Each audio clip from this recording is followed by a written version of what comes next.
Ready? All right. Alrighty, guys, we are back from Redwood Rally 2024. Yes. And how many miles did we drive? We drove 2,480 miles, which we said it was gonna be 2,500. So sorry. We're off by 20. Yeah. But it's incredible. We did the whole drive there. We did the whole rally and made it back all under our own power. Rumrunner's here, drove into the shop. Yep. I just drove it to the auto parts store today, so yeah, still running good. That's amazing. So we are just so stoked with how the car performed. The Redwood Rally was a fantastic event yet again. So huge shout out to Heather and Jesse for putting on such a well-organized event. And it is hands down the most beautiful drag and drive you could ever register for. Seriously. Ever. Yeah, we saw elk, we saw big, huge redwood trees. Yeah. Like some desert areas. The beach. The beach. All the rocks, everything. It was beautiful. Yep. So thank you to you guys for putting on a fantastic event. But as you guys know, we were absolutely down to the wire with this car. And right now the shop is total chaos. We'll show you in a bit. It is such a mess right now because it's left exactly the way it was when we took off and hit the road. Yeah, I mean, we were grinding, cutting, wiring stuff up, throwing stuff around here just to make it to this event up until like the last minute. Yeah. So everything is here, and it's weird to be back in here because it's like, oh wow, now I kind of remember like why that mess is there is because I was trying to get the grill in. Yeah. And there's just parts all over the place. So our goal this week is to clean it up and get back to work around here. But we wanted to just do like a little recap on it for you, and also thank all of the sponsors who got involved with the build, and then also share with you guys, what's next for Rumrunner. Yeah. So we'll get to that in a bit. But, going into the event, what was your biggest concern with the car? My biggest concern was actually with the engine. So you guys know that we had low oil pressure at idle, but then as soon as I would give it some throttle, the oil pressure would go up. Some of you guys said that it's going to be an issue and we're going to have problems with the motor. Some of you said 7-10 psi for every 1,000 RPMs. You're good. So it's still running. It's here. Yeah. Right behind me. I could start it right up. There's no engine noise. We'll see how long that lasts.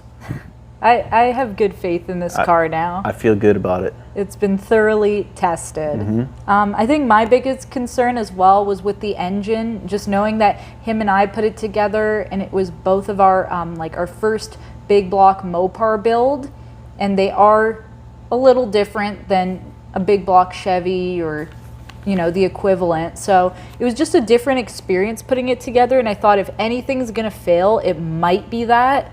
But I also know how thorough we were when we put it together, and Danny did the rear main seal 4 freaking times. Yeah, that was actually another one of my concerns, is the engine leaking oil out of the rear main seal. Once we started driving it down the road, it's fine. Another concern I had was the cooling system. I was like, well, is this engine gonna overheat on us out there in the middle of nowhere? Yeah. That is not a thing with that radiator. And we'll get to that in just a bit on the cooling system. But I also wanted to ask you, what was your overall experience of, the driving portion of the event and then the racing portion?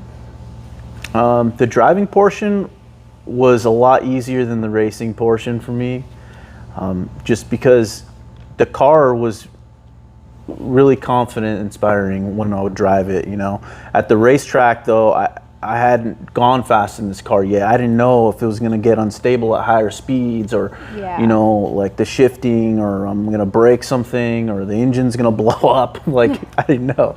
So it was good. After the first pass, I knew the car was running great still, and so it was really fun to know that the car was reliable on the street and on the track. Yeah. So then I was able to have fun. I think I was more nervous than Danny was because for the first time I was like crew chief for the event, and I had to watch him take this brand new untested car and go over 120 something miles an hour. 22. Yeah, it was just, I was a nervous wreck at first, but once we finished that test and tune day, I kind of chilled out and I was like, all right, this is fine. Except for Coos Bay. If you've ever run Coos Bay Speedway, you know that track is sketchy. It's like a well-prepped street, basically, and I was very nervous for you there. But he handled it perfectly, and this year was different for me. Like I said, being crew chief, I wasn't the one racing, and I normally am. Normally it's Danny's the one kind of supporting me. But it was so much fun. I felt like this year I got to chat with so many more of the racers. I got to meet a ton of subscribers. There was a lot of subscribers at the race this year, and So a lot of like 3 people actually entered the race because of us, because of our videos. Yeah, because of last year's coverage. Yeah. So you know who you are. I hope you guys had a great time at the event as well. Like, it's the coolest event for sure. Yeah. So I was also the one, putting together all the videos this year. So I was reading all your comments, and I know a lot of you were kind of pressed because I wasn't showing the timing boards. I just want to reiterate that they weren't displaying 8th mile, and most of the classes were 8th mile. So if I didn't show the boards, it's probably because there was no data to be, learned from that. So that's why I'm only one person. I was like running from the pits to the starting line and back. I could see you still just running. I just see that wavy hair, just curly hair, just running this way, running that way, chatting with this racer, talking to this guy. You're all over the place. I was like out of breath. So you did a good job. Thank you. I tried my best. Like I said, I'm one person covering the whole thing, but it was fun. So it was a change to be crew chief, but really, really fun. So, now I wanted to kind of take this time to thank the sponsors, because this build would literally not be possible if it wasn't for these companies who trusted us and understood our goal and supported us throughout the build. If you guys saw this car it's a little over a year ago since we got it. It was not the car you see here. It was rough. It was beat to heck. And I remember reaching out to a lot of these companies and just crossing my fingers. Like, I hope they see the vision that we have for it. And they did, and they trusted us to put together a badass car, and mission accomplished. Yeah. So I have them all written down because I don't want to forget anybody. But I want to start with Mosier Engineering. So huge thank you to Mosier. They're the ones who set us up with the Mosier 60, the Dana 60 rear end that's in this car. And it is a tough unit. Yeah, I don't think we're going to be breaking that thing. No. What's cool about it is we can eventually build a much more powerful engine if we wanted to, and that rear end's going to handle it just fine. Yeah. Same with the transmission. Yeah, I'm not worried about that rear end. So huge thank you to Mosier Engineering. Also wanted to thank QA1. We ended up going with their coilover conversion kit for the front suspension. So it's a tubular K-member, Mustang 2 spindles, and coilovers, of course, instead of the torsion bars. And then we also went with their 4-link kit in the back. So yeah, it was really good to go through the corners pretty fast on this event. We were having a lot of fun in those hills. There's a lot of mountains and stuff on this event. Yeah, a lot of turning. So we were having fun out there. I'll say that. Yeah, the rack and pinion. Yeah. What's your review on that? Your first car with it? It works great. It's really responsive. Yeah, it's everything that I expected. And, a lot of people in the beginning were kind of talking smack about us doing, the coilovers on this car, and talking about some nonsense of like it messes up the geometry or the balance of the car. It's not being held up anymore by the center with the torsion bars. Yeah. And that really concerned us. There was a lot of people getting in our ear about that. Mm-hmm. And I have to say, after nearly 2,500 miles, they are wrong. This thing is unbelievable. When you have the suspension set all the way, loose on the coilovers, it rides like a cloud over some pretty crazy bumps. Yeah, we were able to turn it down when we would leave the track and then have a really comfortable ride. And then when we got to the track, we would turn it up a little bit, especially on the rear, to get the car to take off a little bit more. And there's a lot of suspension geometry that we could change in the rear to get it to, it was squatting a lot off the line if you saw the videos. I think that's in the geometry of anti-squat, I don't know, there's different, there's suspension when you take off, it like lifts up, and then there's suspension that squats down, and we could change that with the geometry in the suspension. We're so new. We didn't have time for it. With suspension tuning, and we're still learning. So this was just a really good shakedown, and now we have even more knowledge from the whole experience. There were a lot of racers who were giving us advice along the way. You know who you are, so thank you for that. But huge shout out to the Rock family. Yeah, so thank you guys for all the information and helping us with advise us to like how to set it up, the suspension a little bit better, shifting and stuff like that. Tire pressure. So the Rock family is the best. You guys know them from the videos. They're the ones with the AMC AMX, the 56 Chevy, and the Tempest.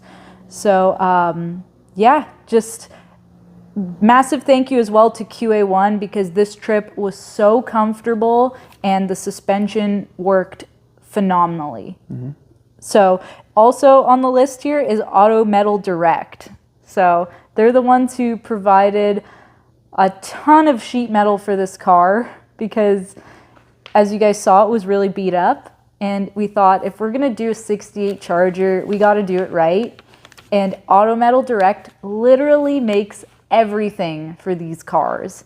And what do you think? I thought it fit fantastic. Yeah, that's what I was most impressed with. We would put the panel on the car and it literally just went right in its place with a little bit of hammering here and there, but all in all, there wasn't a whole lot of cutting or cursing going on. We would put it on and we'd be like, wow, look at the car now. It's changing so much and it's more solid. Yeah. So massive thank you to Auto Metal Direct, because your sheet metal literally saved this car. It's a brand new Charger and it's a solid car now. Yep.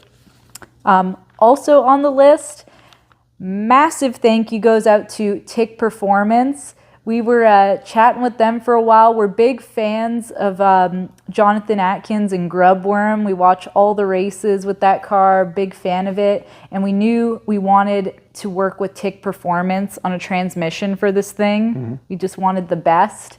And after chatting with them, they recommended their Ultimate Road Race transmission for the car.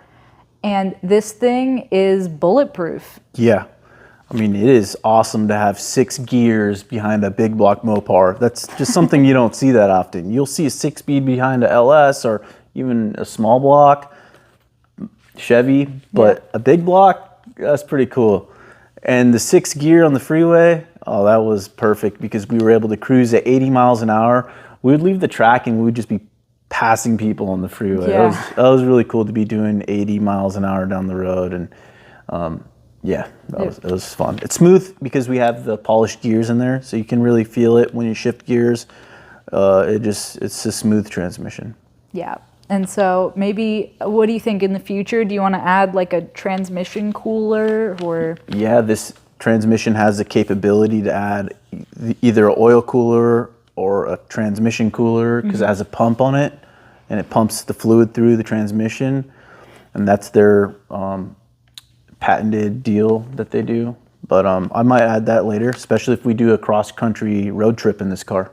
Yeah, but otherwise, I mean, we had 0 issues with the thing, and it is capable of handling a lot more power than we were throwing at it. So I have to say, it was so nice to have that part of the build just be like worry-free, like, wasn't an issue. Yep. And then also wanted to thank FST Carburetors. So Ken, I remember he came over to the shop to deliver us that 950 CFM FST carb, And man, that thing is such a killer piece. It is so nice and light. We did have to make a bunch of adjustments, but that's with any carburetor, especially in the varying elevation that we went through. Yeah.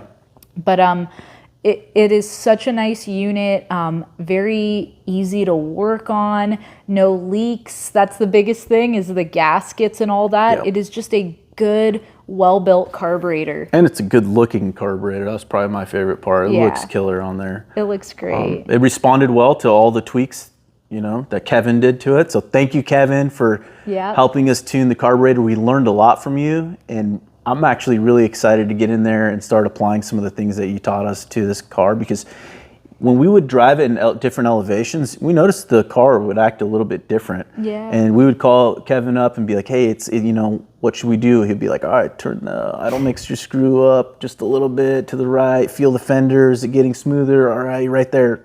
Yeah. Like, he was like our mobile tuner. Yeah, he's a remote carburetor tuner. Yeah, our remote carburetor tuner.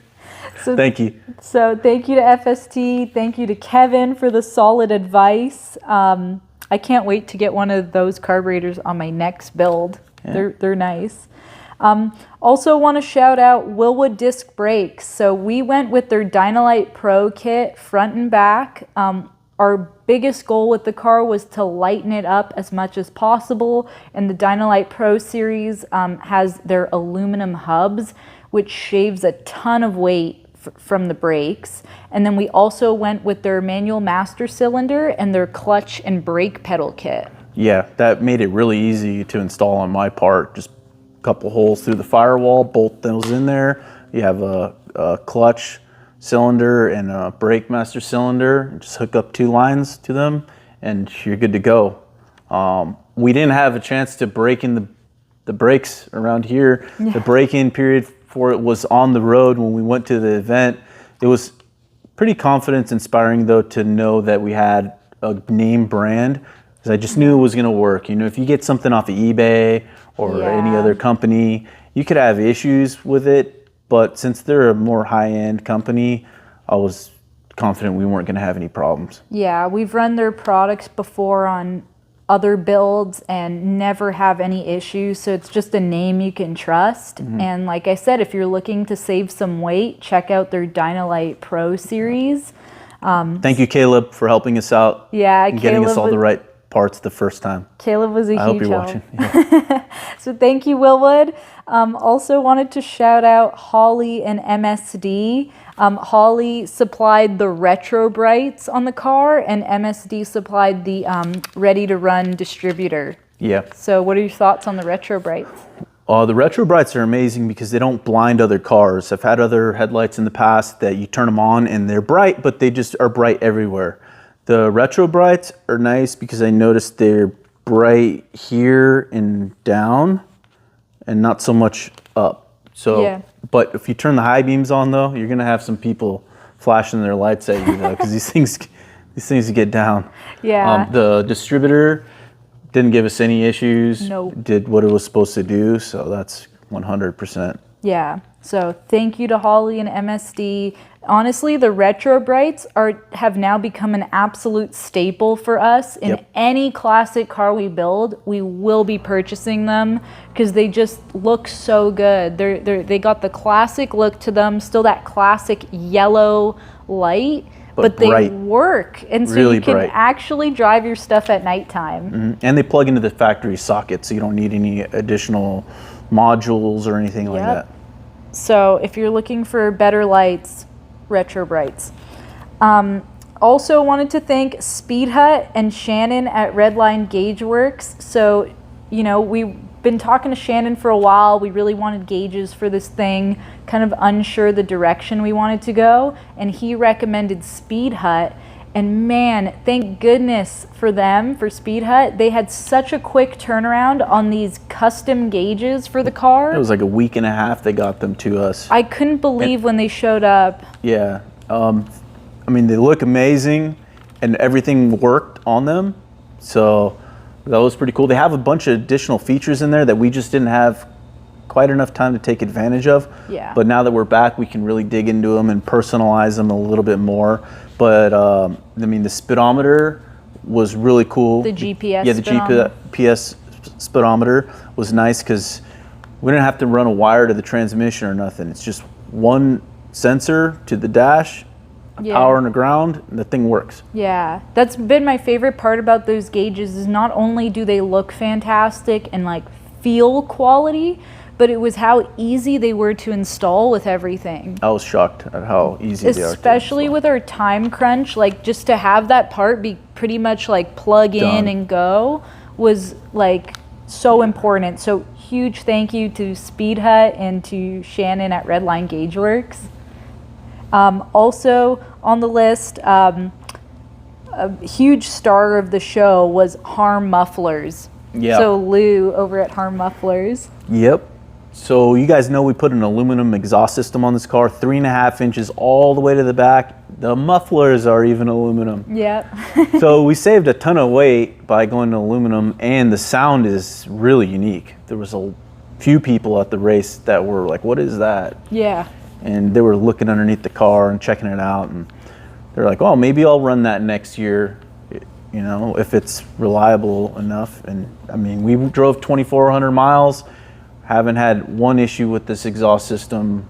I'm sure it's going to go for a lot longer than that. Exactly. So a lot of people were curious as to like how well they would hold up, and I mean, nearly 2,500 miles later and nothing has changed. They're fantastic.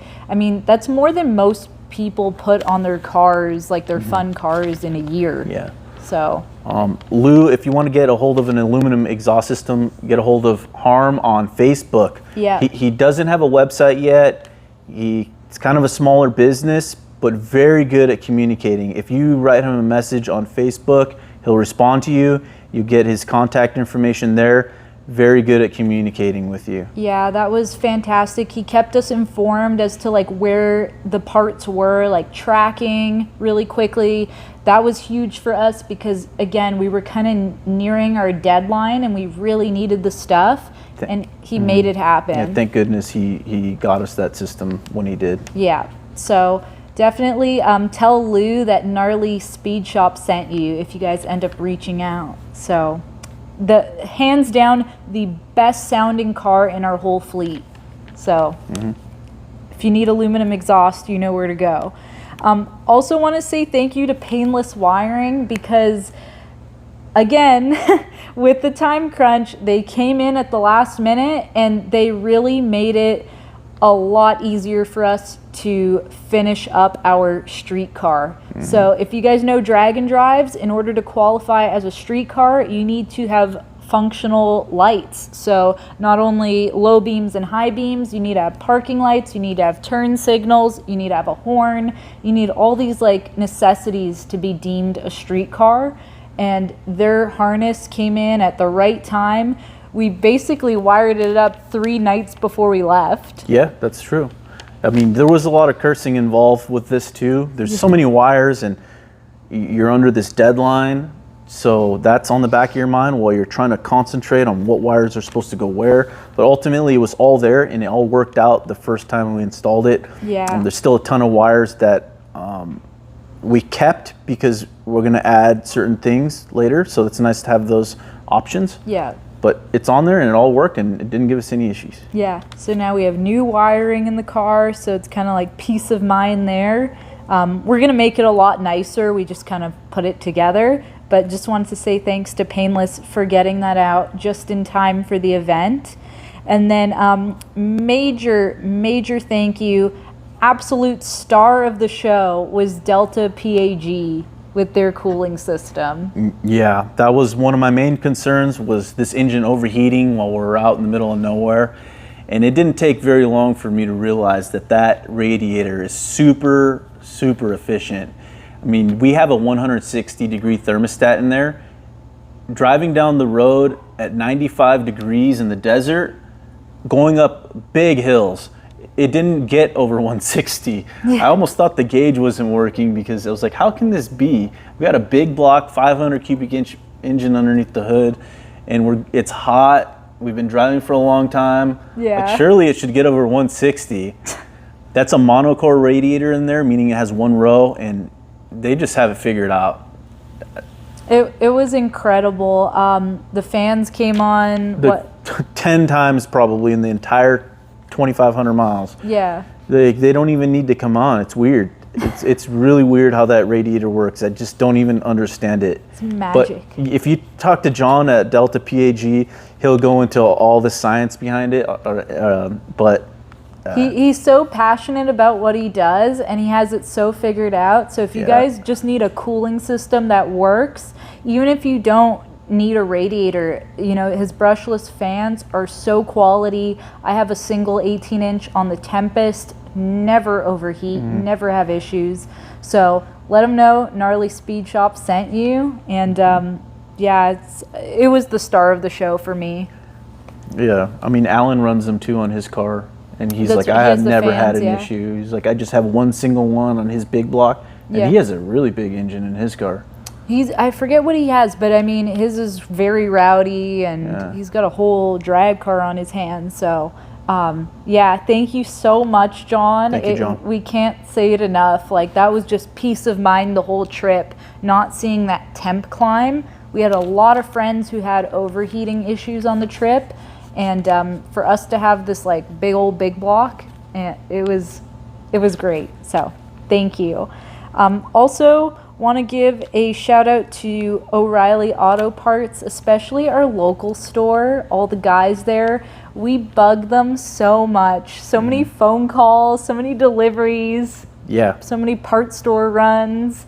And they are so supportive. They're always so cool, and they got us what we needed. So all the little odds and ends, you know, that's what really kills you on a car build, is when you're like, oh, I need this little piece, or even something like zip ties. I mean, it was just so nice to have. I like their delivery service. So we have an account with them, so they just bring over the parts. So for instance, when I was trying to get the right serpentine belt for this, it was too small, and then I just called them, say, hey, give me one size bigger, and then they deliver it here within 15 minutes. So that saved us a lot of time, you know, not having to go back and forth. So thank you, O'Reilly Auto Parts. There's also a bunch of people we want to thank. First and foremost, Dakota of Native Engineering. He helped us out big time with all the fabrication. So from the fuel system to the aluminum exhaust to some things with our cooling system, and ultimately our cage. Dakota is literally the reason we were able to do this. Yes, definitely. All those things, you know, I don't quite have the skill to do that kind of TIG welding. He came over and made it us a priority, and he's the reason we made it on time to the event. Yeah, so thank you. Huge thank you to Dakota. Also want to shout out Joe and Sal over at West Coast Engine and Cylinder Head Supply. They handled the machine work on our 440 block, and the thing runs fantastic. So they always have such a quick turnaround, and just want to say thanks for always handling our stuff. Yep, we know it's taken care of there. Yeah. And then also wanted to say a huge thank you to Danny's parents. I could not believe they surprised us on the last day. Yeah, they surprised us and drove 700 miles to come and watch us race. And I still can't believe it. But yeah, that was really cool, because we don't have racing families or families that are into cars, so we kind of feel like we're on our own a lot, you know, as you guys probably can relate. Feel like outcasts sometimes a little bit, but they came to support us and watch us race, so that felt really good. So thank you, Mom and Dad. I love you. My jaw was on the floor when I saw them. I couldn't believe it. So thank you guys for coming out and supporting us. And also, quick shout out to all of our friends and other family who were just really understanding. We made a lot of sacrifices in the last few months, had to miss out on a lot of events, a lot of, you know, hangouts with our friends just because we were so focused on getting this car done. And so to our friends and family who were so understanding, thank you. I think that's everybody I can think of off the top of my head. But also, biggest thank you of all goes out to you guys, the viewers, for watching everything, for commenting. You know, we read all the comments, and for all of you, you know, who buy the merch and just support us in that way. Like this was incredible, the amount of people we met who came out just to see the car and to watch you race. Yeah, even Scott came out. Yeah. And he came out there because he said he wanted to watch us and meet us. He brought his car out and ended up following us on part of the circuit, like half of the circuit. So yeah, Scott, if you're watching, thanks for coming out, man. Shout out to Scott. Shout out to Lee as well from Hawaii. That he made our day when we were at Woodburn. And there was a gentleman named Mike, I believe, who got us some hose clamps. His name was Mike? Mike. Yep. Daryl, who else? Mark, who we met at Woodburn. Like so many people. Thank you guys for watching, and your support means the world. But now that we kind of went through our little thank you list, we wanted to kind of do a walk around on the car and show you guys the current state of the car. We have not touched a thing on it since we got it back yesterday. So we're gonna do like a little inspection on it and show you how things have held up. And then we're gonna talk about what's next for Rumrunner. All right, so we got the hood off the car, and this is the shape of the car after 2,500 miles. And we haven't cleaned anything on the car. I'm really curious to put it up in the air and look underneath, see what's leaking and what's not leaking. Bug check. Oh, wow. Just to prove. So on the top of the motor, you could see we had that repair that we made on the side of the road. It's holding up well. That piece of foam, I think, saved us. On the way back home, we ended up installing a PCV, and I'm not sure if that helped or not, but maybe it did. So all things here up on the top side look pretty good. We do have maybe a small little bit of a seepage coming from this gasket here, possibly. But it's not dripping on the ground or nothing like that. No. Just a little bit of corrosion there. Yeah, I mean, other than that valley pan, like no leaks up here. Yeah, no leaks. This was leaking at first. This breather was kind of dripping a little bit of oil down here, and it was running down to this side of the engine. So let's get this car up in the air and see what's going on underneath. Yeah.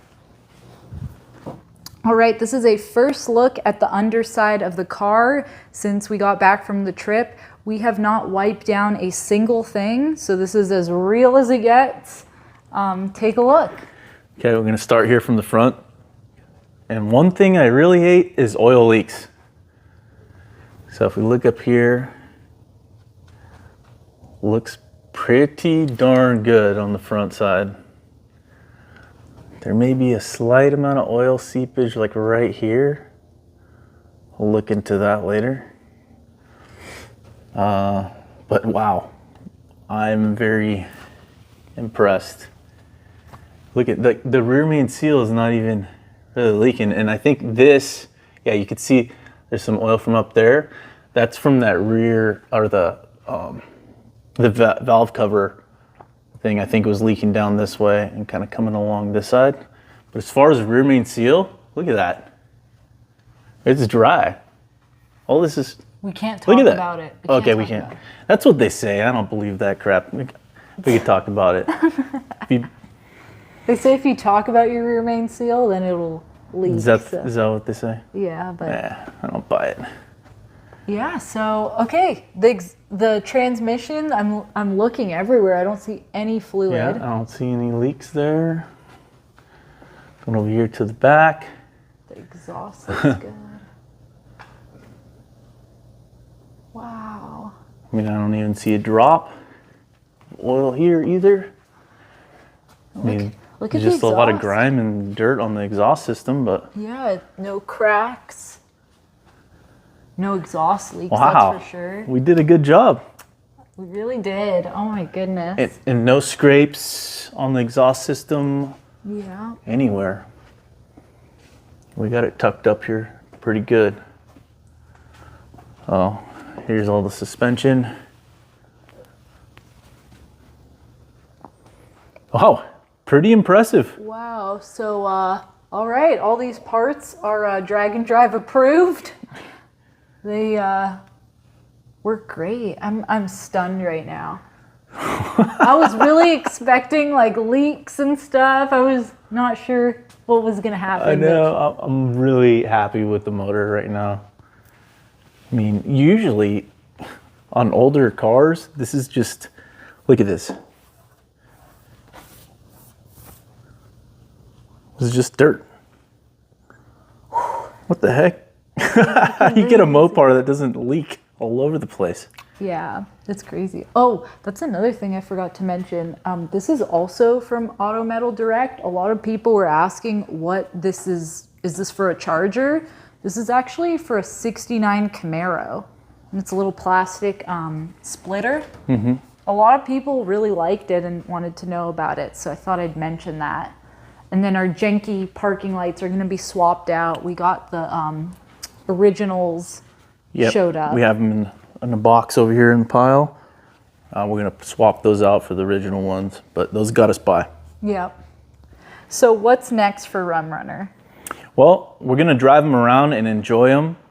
We worked on them so hard over the past couple months. I just want to take a break and drive the car, fix a lot of the little issues, some of the things that we don't like about it. And then, you know, maybe in a couple months, maybe 6 months from now, we'll pull the motor out and paint the engine bay, paint the whole outside of the shell, and then put everything back together. We have all the right components for a reliable vehicle here. So it's tough to just take them apart right now. But yeah, Rumrunner is going to be around town on the streets, driving and doing what a 68 Charger should be doing. Yep. We have a proven combo here. It's such a great car. And I mean, if it survived a drag and drive, it can certainly get us to the beach and back. And yeah, it's just really fun. So like Danny said, it's just the little things, like maybe the breather system. We'll tune the carb a little better. We'll set the timing. Definitely replace that valley pan. Just, you know. Small things. Yeah. I mean, we have a car that works, so why take it apart right now? And plus, yeah, we'll have some more fun content, you know, driving him. And then, as you guys know, we wanted to do gold, and I think that's still the plan, but we're going to get to that at a future date. Yeah. So. But, yeah, I'm just so thrilled that we finished that whole event and it's here. Yeah, I mean, we have a 68 Dodge Charger sitting here with a 6-speed and a big block and a Moser 60 rear end. Like, pretty incredible. Yeah. All right, so that's going to do it for this week's video. Just wanted to say thank you to everybody who ordered merch while we were away at the rally. Just so you know, your merch orders are going out today. I have everything packed up and ready to go. And if you'd like to support the channel, you can do that by heading to gnarlyspeedshop.com, picking up some merch. Just can't thank you guys enough for watching this build. We know it was a long one, but we have a killer car added to the fleet now, and we are just so happy with how Rumrunner turned out. So yeah, guys, stay tuned for more content coming to you next Tuesday.